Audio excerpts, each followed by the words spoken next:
In front of me is Xiaomi Pad 7 Pro, and today I would like to show you how you can turn on and use keyboard Clipboard.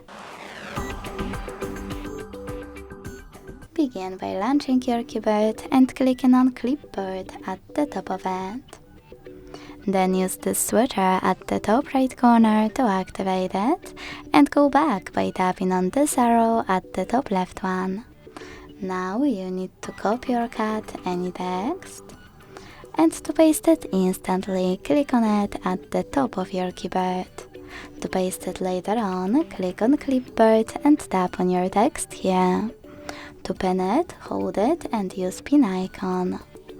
You can unpin it the same way.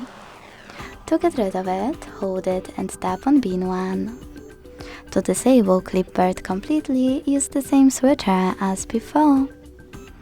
Thanks so much for watching. If you enjoyed this video, leave a like, comment and subscribe. Bye!